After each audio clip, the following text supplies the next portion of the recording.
It was 6 p.m., but still daylight, when the disturbing scene unfolded, one which confirmed to people in a Cheshire suburb that gangs had taken hold in their town. 6 men, all armed with machetes, fighting in the middle of the road in high summer.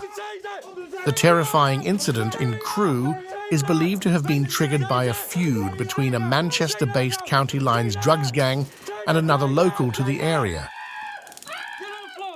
That kind of violence is just one reason why a year-long operation, codenamed Apollo, was launched by Cheshire Constabulary's Serious Organised Crime Unit.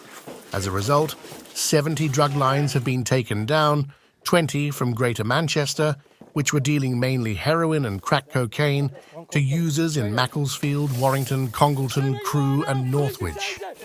The reaction from people who had suddenly found themselves living next door to houses turned into drugs shops has been ecstatic, police say. Detective Inspector Rob Balfour of the Force's Serious and Organised Crime Unit, who has led Operation Apollo, says intelligence from local communities has been the lifeblood of the operation, and that cops have been clapped in the street for acting on it. Parks should be where people can go and play footy with their kids or go for a walk, he says. I don't want people staying out of the local park because there are people dealing crack and heroin in there. We have had loads of incidents where people have applauded us in the street when we have done a warrant and dragged someone out in cuffs. They are delighted we have done that. We have even been offered crates of Stella at 9 o'clock in the morning for doing a warrant, which was declined. That's the impact that sticks with me. We go in, arrest someone, they get whatever sentence they get. But the impact on the lives of the people who live in the street is massive. It means we are making a difference.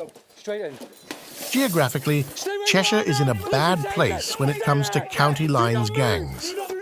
Its motorway network means that as well as Greater Manchester criminals, others from Merseyside, Staffordshire and the West Midlands are vying for trade in the county.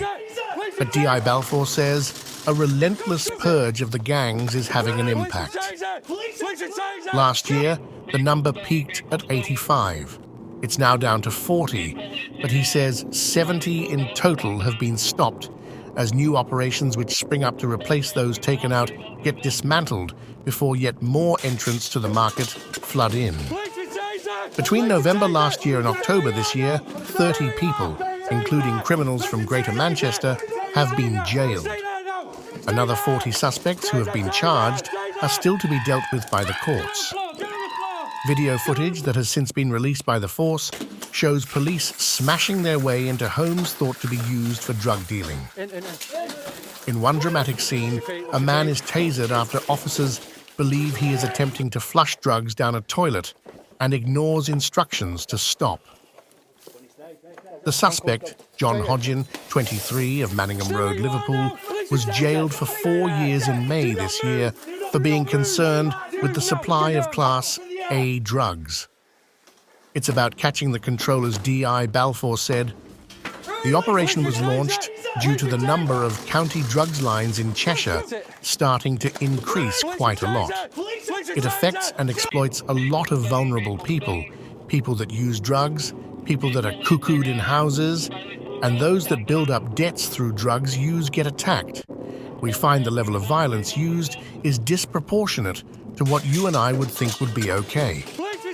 We have got to try and help vulnerable people, but we have got to catch the bad elements too.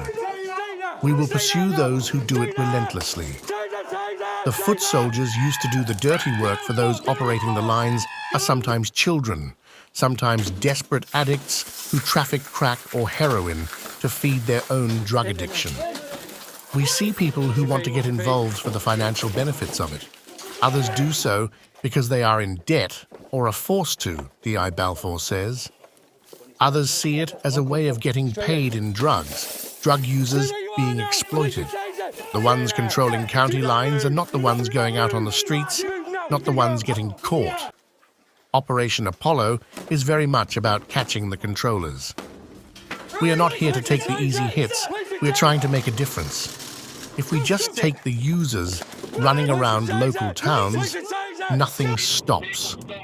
We have got to the operators, but there is a way to go.